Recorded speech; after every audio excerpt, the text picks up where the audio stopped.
Bienvenue aux dernières leçons de cette année. Chaque fois, je suis surpris comment une année passe très rapidement. Ça semble s'envoler et beaucoup de choses se passent. Beaucoup d'expériences arrivent et partent. Et malgré ça, je dois constater qu'il n'y a rien qui s'est passé et qu'il n'y a pas eu de temps. Si je suis maintenant dans cet instant présent avec toi, il n'y a pas eu de temps. Permets-toi de sentir qu'il n'y a pas de temps qui s'est passé.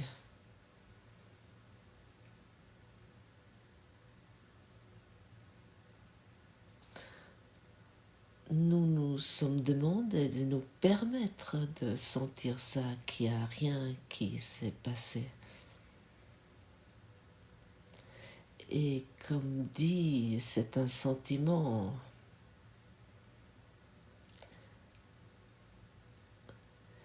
Et j'aimerais encore une fois de parler de l'expression de Jésus dans le cours au miracle, lorsqu'il dit « Nous nous sommes trempés dans toutes choses, mais aussi dans le temps ». Et si nous avons clarifié ceci pour nous, que le temps n'existe pas, nous ne sommes plus soumis au temps. C'est-à-dire que nous ne sommes plus soumis à l'ego, car toi et moi, nous sommes intemporels. Et ça, nous pouvons exercer sans arrêt. Et dans le cours, on appelle ça d'exercer l'instant saint. Exerce-toi dans la présence, dans le maintenant. Et les choses innombrables où nous sommes trempés vont être finies. Notre contrôle va s'arrêter.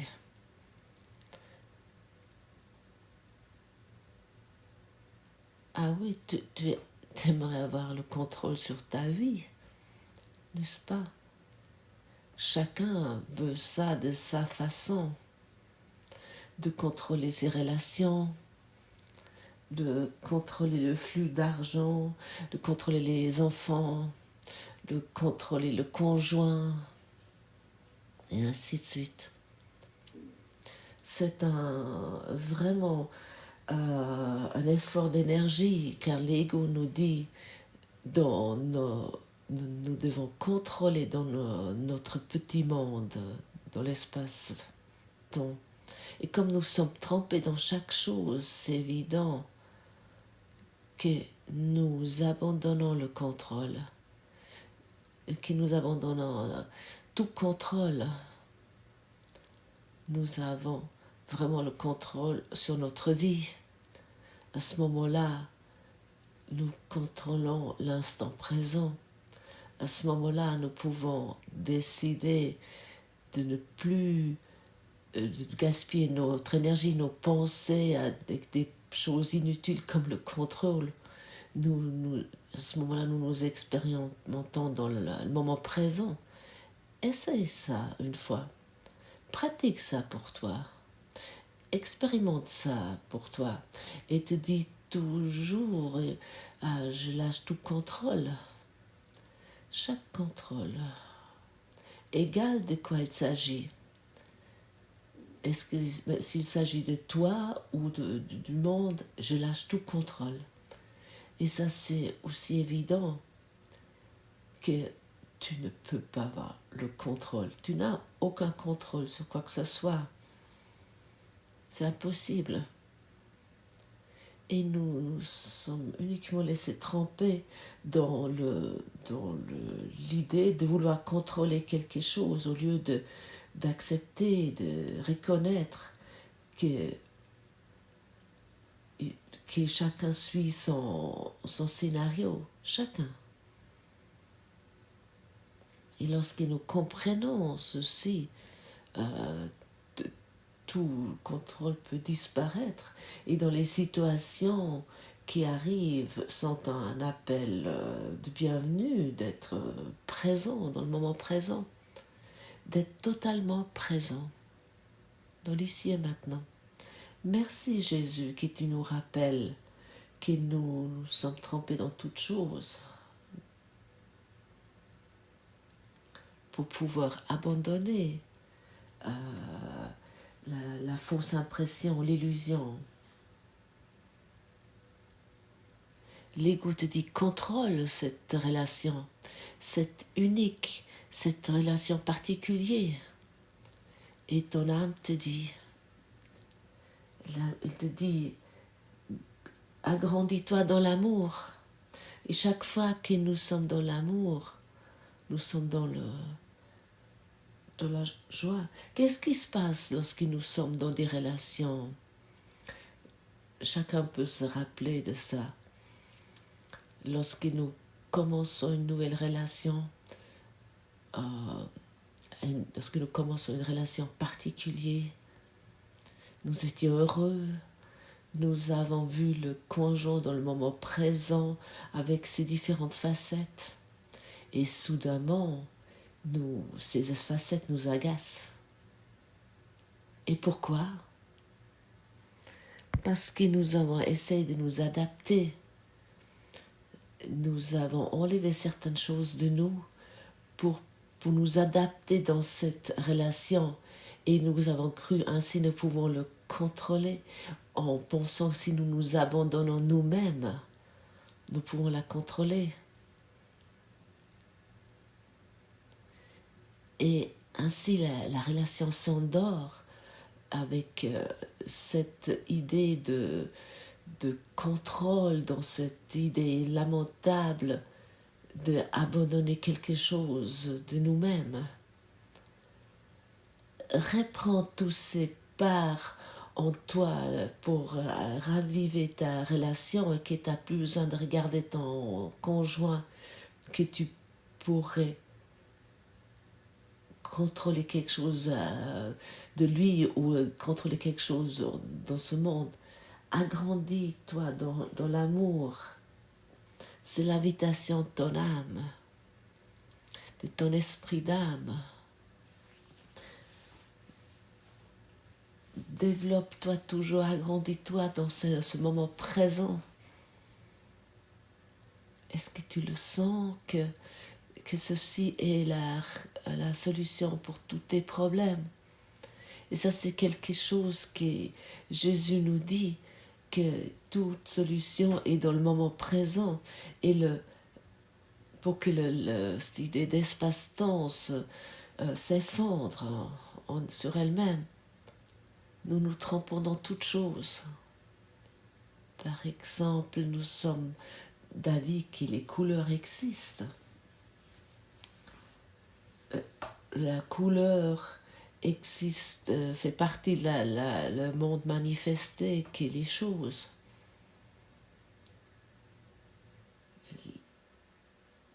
Chaque chose que tu vois a une couleur et peu doute que par exemple le canapé est gris, la table brun, la voiture blanche,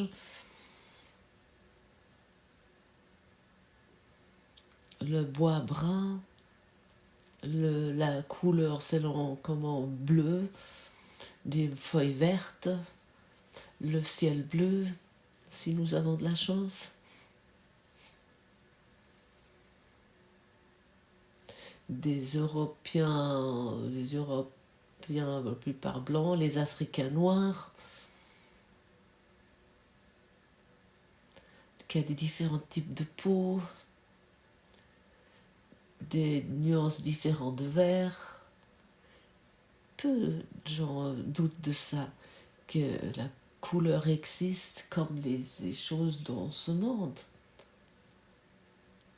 La couleur n'est pas ce que tu penses qu'elle est. La couleur n'existe pas en vérité. C'est une perception visuelle qui qui vient de notre œil se développe vers notre cerveau et se crée à travers notre cerveau. En fait, c'est des différentes longueurs d'onde qui tombent sur des objets et qui vont être réfléchés ou absorbés. Ça, c'est la couleur. C'est des différentes longueurs d'onde de la lumière. Et la couleur bleue ou rouge ont des différentes longueurs d'onde. Et pour cette raison, nous les voyons comme des couleurs différentes. Comme ça, par exemple, bleu a à peu près 400 nanomètres. Et pour cette raison, nous voyons la couleur bleue comme il nous paraît pour nous, dans des différentes nuances. Et rouge a des longueurs d'onde plus longues, je ne sais pas, par exemple de 700 nanomètres. Selon le rouge, aussi ça un rouge clair, un rouge foncé, il n'y a pas de couleur. C'est de la lumière qui est absorbée. C'est la même chose qu'il n'y a pas de canapé, ou pas de chaise, ou pas de table. C'est des atomes, des subatomes. Nous nous sommes trempés dans toutes choses et croyons à une couleur et à une table. Est-ce que ça ne devrait pas donner matière à la réflexion? Il n'y a pas de couleur.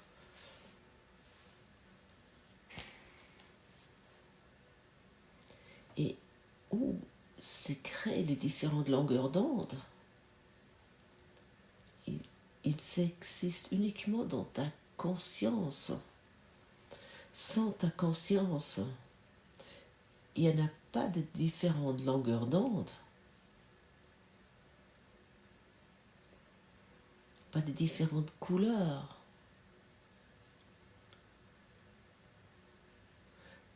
Que dans le rêve de différence, il y a des différentes couleurs, des différentes choses.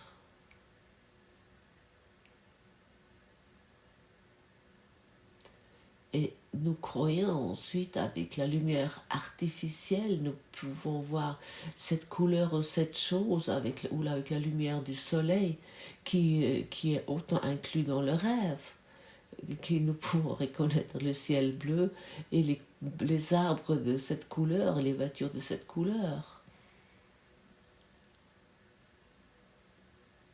C'est cette lumière qui crée des couleurs, cette lumière de rêve qui rend ça soi-disant réel, qui fait des couleurs, comme les choses de rêver. Merci Jésus que tu nous démontres que nous sommes trempés dans toutes choses, mais aussi dans l'idée que je suis un corps. Alors si tu veux, tu peux une fois suivre cette pensée pour toi et te clarifier et te dire mais qu'est-ce que ça signifie? J'étais jusqu'à présent convaincue qu'il y a des couleurs parce que je n'ai pas compris comme cette couleur se crée. Et j'étais vraiment d'avis que je suis un corps, car j'ai pas su comment ce corps se développait, comment il s'est créé.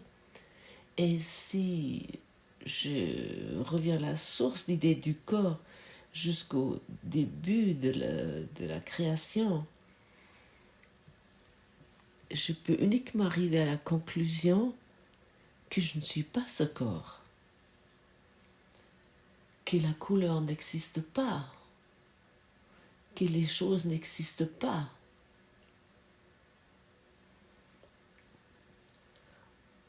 Autant que je vois des différents spectres de couleurs, et je voulais les vouloir rendre réels. Nous nous reconnaissons parce que la lumière que nous sommes, la lumière sans différence, tu es la lumière sans son contraire, et chaque ombre, et chaque spectre de couleur, et chaque chose que nous percevons, que nous rendons réel, appartient à cette illusion que nous parlons. Ainsi que chaque billet d'argent, que chaque chose qui apparaît dans notre présence.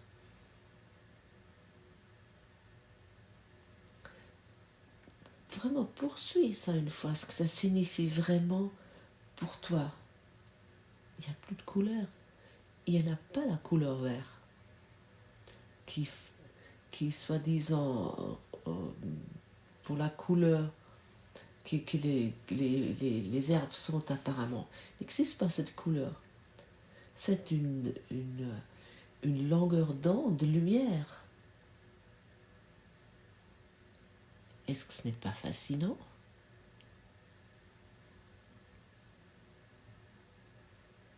Et nous voyons la couleur verte uniquement comme nous voulons la voir. À propos, un habitant du désert qui a vraiment vécu, qui a grandi dans le désert et vécu là-bas, il ne peut pas voir la couleur verte comme toi tu le vois.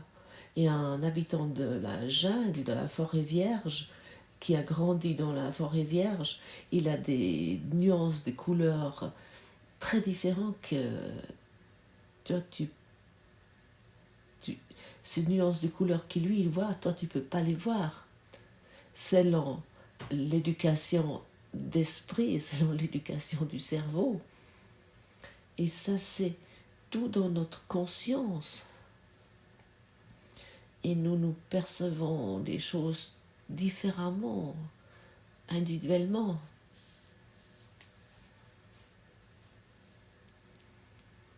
Alors la couleur n'existe pas.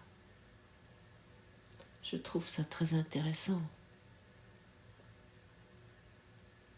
Et si je poursuis ceci, je dois constater que je me suis trompée. Mais vraiment trompée.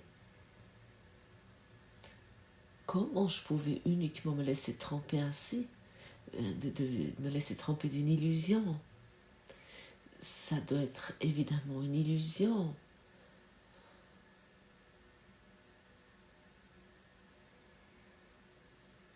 Et pour cette raison, c'est vraiment très utile de vouloir faire encore uniquement une chose, de vouloir expandre l'amour, d'abandonner ces idées totalement fous pour que nous pouvons entendre la voix du Saint-Esprit en nous.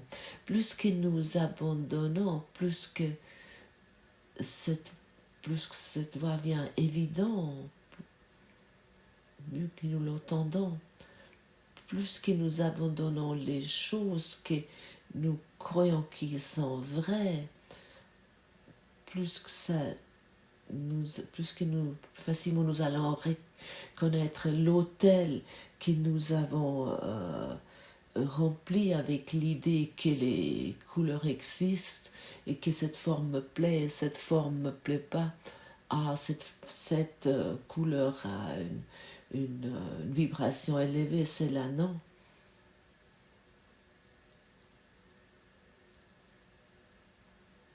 Regarde, sens ce que ça signifie. Enfin, l'autel peut être nettoyé de tous ces, libéré de toutes ces couleurs et d'idées que nous avons fait. Et cet autel qui est la lumière vivante que nous sommes, que tu es.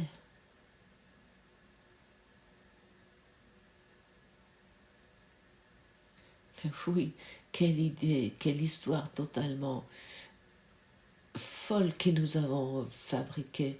Comment nous pouvons chaque matin, nous commençons avec ça, avec des différentes nuances de spectre de couleurs, avec des différentes choses, de différents corps, de différents problèmes, différentes expériences. Et pour cette raison, j'aime bien cette formulation qui est la réponse du Saint-Esprit est toujours la paix. Et chaque situation où nous nous trouvons et que nous nous tournons vers le Saint-Esprit, la réponse est toujours la paix. Et ainsi, les situations qui nous ont fâchés avant, qui nous ont rendus incertains, qui nous étions dans la peur. Mais si nous nous asseyons et nous attendons et nous disons « Saint-Esprit, quelle réponse tu me donnes dans cette situation ?» À ce moment-là, toutes les idées bizarres peuvent guérir dans notre esprit.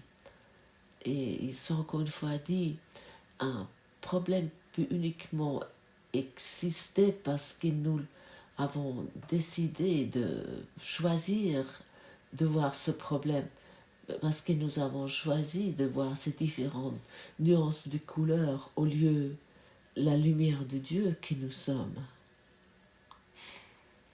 La lumière de Dieu est dans toutes choses. Car la lumière de Dieu est dans mon esprit. Et j'utilisais la lumière de Dieu pour fabriquer des différents spectres de couleurs, pour rendre réel ce rêve. De ces choses, de rendre réel ces choses, les personnes que je rencontre et le monde que je vois. Et chaque fois que nous attendons la réponse du Saint-Esprit, et parfois que ça peut prendre un peu de temps si nous sommes un esprit qui n'a pas assez pratiqué, lorsque nous entendons la réponse d'une façon différente, nous expérimentons toujours la paix. La paix est toujours la réponse du Saint-Esprit, l'amour est la réponse de Dieu. Et nous sommes demandés ces derniers jours de rentrer avec ces leçons, de rentrer en communication avec le Saint-Esprit, d'attendre sa réponse. Et comme j'ai déjà formulé hier, ça peut prendre 5 minutes, ou peut-être encore plus longtemps, car nos pensées de singe sont dans tous les sens, ici et là. Alors prends ce temps. Nous avons maintenant le temps de recueillement pendant Noël. Peut-être tu as des vacances, tu es en congé.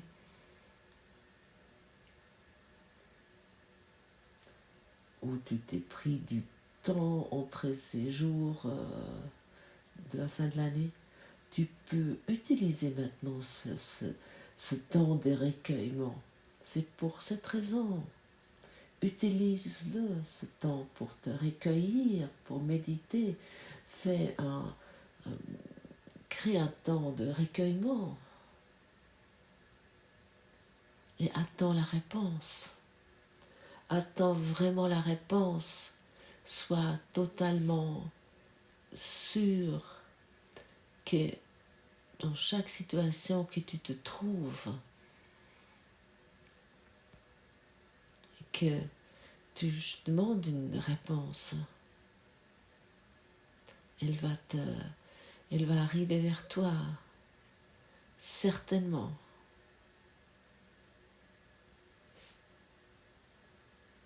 Sois certain. Et dans les dernières leçons, dans l'introduction, que nos leçons vont être libres des mots. Nous ne les utilisons qu'au début de nos exercices et seulement pour nous rappeler que nous cherchons à aller au-delà des mots. Tournons-nous vers celui qui nous guide dans la voie et assure nos pas. C'est à lui que nous laissons ces leçons, comme c'est à lui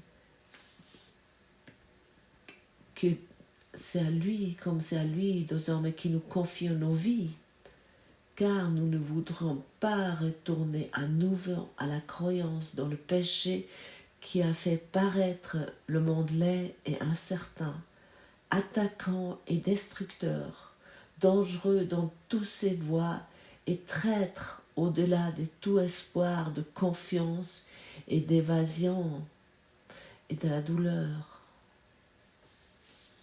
Oui, nous voulons plus retourner à nos vieilles croyances et nos déceptions. Nous voulons plus donner la possibilité à l'ego de nous retenir dans ce rêve. Nous voulons vraiment regarder sur les erreurs, sur les fausses impressions. Nous voulons les reconnaître et les abandonner. Et ainsi nous sommes invités. Lis encore une fois cette instruction dans la tranquillité, dans le calme, et ouvre-toi à ces leçons de 361 à 365 qui vont se répéter. Lis-les tous les jours et sens la signification. Cet instant saint, j'ajoute cet instant présent, je voudrais te le donner.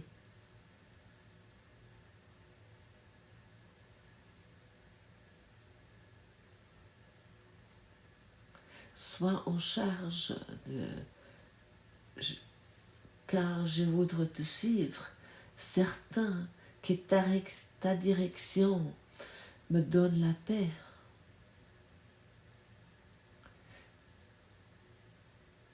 Je ne voudrais plus inclure mon ancien apprentissage dans ce là-dedans. Je ne veux plus prouver que les couleurs, les choses existent. Montre-moi ce monde. Montre-moi la vérité. Et merci que tu es là pour m'apprendre, pour m'éduquer mon esprit. Je voudrais aujourd'hui au mieux que je peux, la plupart du temps, j'aimerais la passer dans ta présence, le mieux que j'arrive. Ta présence m'est aujourd'hui le plus important, car ta présence me donne la paix, et la paix est ce que je cherche.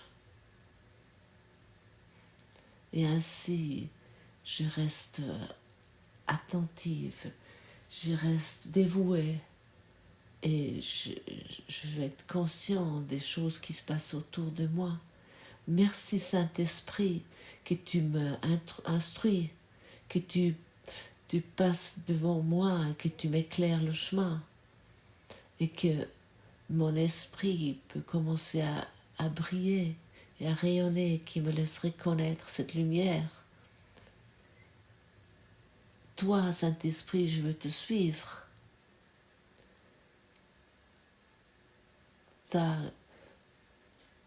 Toi, tu me guides vers le but.